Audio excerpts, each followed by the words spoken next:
Just gotten a huge piece of news that the White House, that the president has just sent a letter to the House Speaker Nancy Pelosi. Let's go straight to our White House correspondent, Caitlin Collins, who has the details. And Caitlin, what is the president saying?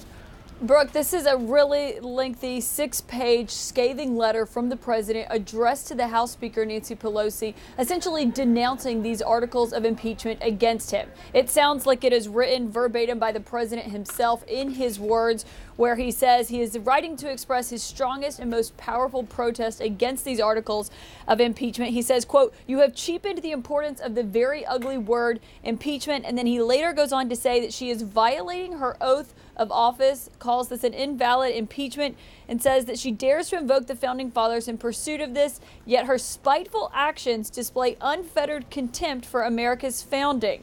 He says her conduct threatens to destroy that which our founders pledged their very lives to build. He then goes on to reference, Brooke, something we've heard from the speaker several times, where she says she actually prays for the president. He says, even worse than offending the founding fathers, you are offending Americans of faith by continually saying, "I pray for the president," when you know this statement is not true unless it is meant in a negative sense. He says, quote, "It's a terrible thing you are doing, but you will have to live with it, not I." He then goes on to break down both of these articles against him, of course, abuse of power and obstruction of Congress. He's defending his call with the Ukrainian leader. And Brooke, we're still reading through this entire letter, but this is a scathing response from the president that he's sending to the House Speaker, one that we have not seen him do since this inquiry has been going on to this length, where he's sending it in an entire letter. And of course, the question is if this is going to be the president's only response, if he'll address this as he's now meeting with the Guatemalan leader with reporters right now in the Oval Office.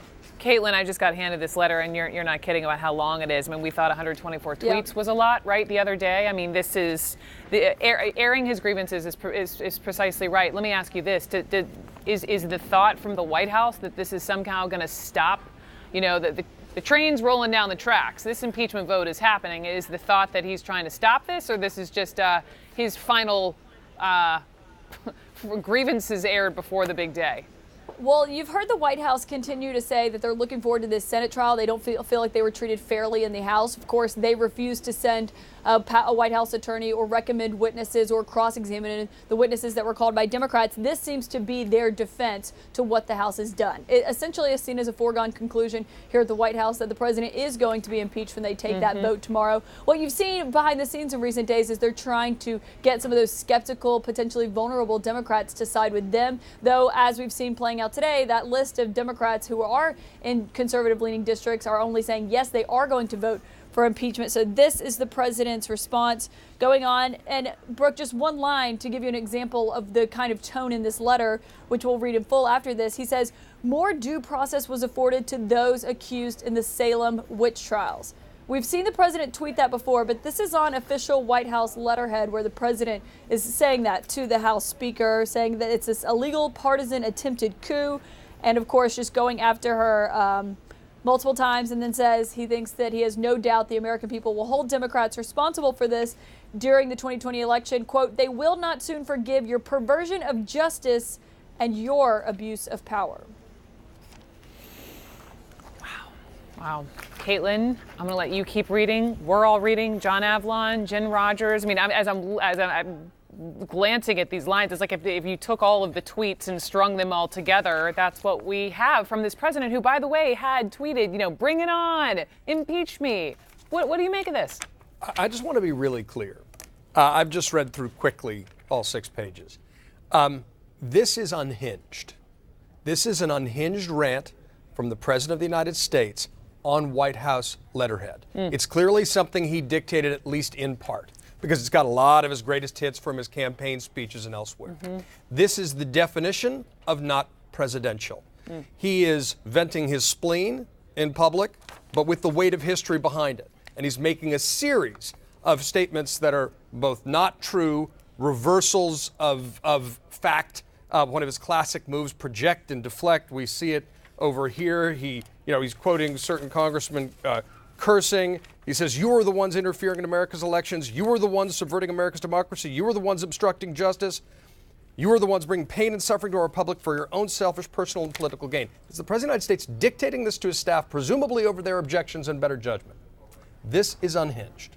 Yeah, listen, there's a reason that defendants don't speak for themselves. They speak through their lawyers only, and this is the reason. Because when you talk, you admit things that you shouldn't, and you kind of reveal who you really are, and that's what he's doing here. And there are things here that can be used, because once again, he describes his conduct as innocent. He describes the call on July 25th as perfect. Any of this can be used against him, correct? Exactly, but what I'm saying is he again, continues to say essentially to the American people, I will continue to behave this way. And that's what he's saying to these senators. And so I think Republican senators are going to be very, very unhappy with this, because it again puts it right in front of them. Here's a president who not only has committed this very grave misconduct and abuse of office, but he's telling us all, don't be surprised when I keep doing it every moment that I sit in the chair of the president. This is the story of the snake. Hang on one second. President Trump. Is he speaking? Senate.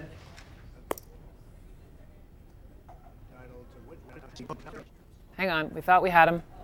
Okay, we're going to hang tight. We're talking about this letter. Perhaps he'll be asked.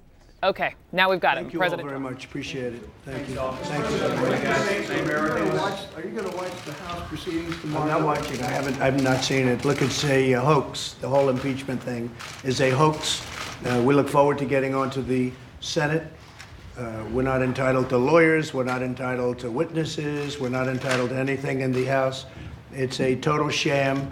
When you have a guy like Schiff go out and make up a statement that I made, he said, this is what he said, but I never said it. He totally made it up. In Guatemala, they handle things much tougher than that. And because of immunity, has House immunity, because of immunity, he can't be prosecuted. He took a statement and totally made it up. It was a lie. It was a fraud. And you just can't do those things. So, look, this has been a total sham from the beginning. Everybody knows it. I've never seen the Republican Party so united. We got our last vote, as you know, we got 100% of the vote. I believe the Senate is equally as well united. I watched Mitch McConnell this morning. I watched numerous people last night, senators, and I think we're equally well united. They know it's a hoax, it's a witch hunt, and it's just a continuation. It's been going on now for almost 3 years. And it probably started before I even won the election, based on what we're finding out with the insurance policy quotes and other things. So it's a disgrace. Yes, Steve. Are you going to let Senator McConnell decide on witnesses? Yeah, he can decide. And we'll also have to decide on when we're taking the vote for the USMCA. A very important deal. Very, very important deal with Mexico, Canada, ourselves. We're going to have to decide whether or not that comes first or second. To me, I'd let the Senate decide on that. And Mr. President, do you take any responsibility for the fact that you're about to be impeached? No, I don't take any. Zero, to put it mildly. They took a perfect phone call that I had with the president of Ukraine, an absolutely perfect call. You know it, they all know it. Nothing was said wrong in that call. To impeach the president of the United States for that is a disgrace, and it's a mark in our country. And I'll tell you what, other presidents in the future, unless they do something about this, other presidents are going to have to live with this. And every time they do something that's a little bit unpopular, a little bit strong, even if they're 100% right, because I've done a great job. When you look at the kind of jobs we've created, when you look at the economy that we've created, when you look at rebuilding the military, taking care of the vets, you just take a look at what we've done with choice, veterans' choice, with accountability in the vets, with what we've done to protect our Second Amendment and so many other things. Nobody's done as much as I've done in the first 3 years. Thank you all very much. Okay, so this is the president sitting there alongside the Guatemalan president there at the White House. 2 points, as we've just received copies of this letter that he has sent Speaker Pelosi. He said the bit of news on whether or not they'll call witnesses. He said, I'll let Leader McConnell decide on witnesses. And again, he keeps going back to calling that July 25th phone call with his counterpart in Ukraine, in which he asked for a favor. He keeps calling it perfect. Caitlin Collins is at the White House for us. And Caitlin, what'd you make of that? The president making no mention there, though, Brooke, of this letter that the White House just released to the House Speaker Nancy Pelosi, where he's denouncing impeachment. He's saying he hasn't been watching today. He doesn't know if he'll watch tomorrow, but he said he's looking ahead to the Senate trial and essentially echoing what you're reading in this letter, that he doesn't think he's gotten a fair shake out of this, though we should note that when the House Judiciary took over, they invited the White House counsel to come and represent the president, or to have an attorney come and represent the president and be able to call their own witnesses, but the White House refused, essentially arguing that they thought it was too late by that point, that they weren't going to be able to afford it a fair hearing when it came to that. The president said that Mitch McConnell, the Senate Majority Leader, can decide if they want witnesses. We've been reporting for weeks that Mitch McConnell does not want witnesses, something you saw him reject today after Schumer proposed as much. So the president sounds like he'll be going along with that. Whether or not that sticks is something that we'll still be reporting out, if that's something the president stands by. But Brooke, just going back to this letter that he sent, it is essentially like reading the president's tweets over the last several weeks, but put on official White House letterhead and sent to the House Speaker Pelosi hours ahead of that vote scheduled for tomorrow, where officials here say they already essentially know what the outcome is going to be. But you are reading in this, the president is not happy about being impeached. And it's pretty obvious just reading every word of this, where he says, "You have cheapened the importance of the very ugly word impeachment," with an exclamation point in this letter to Nancy Pelosi.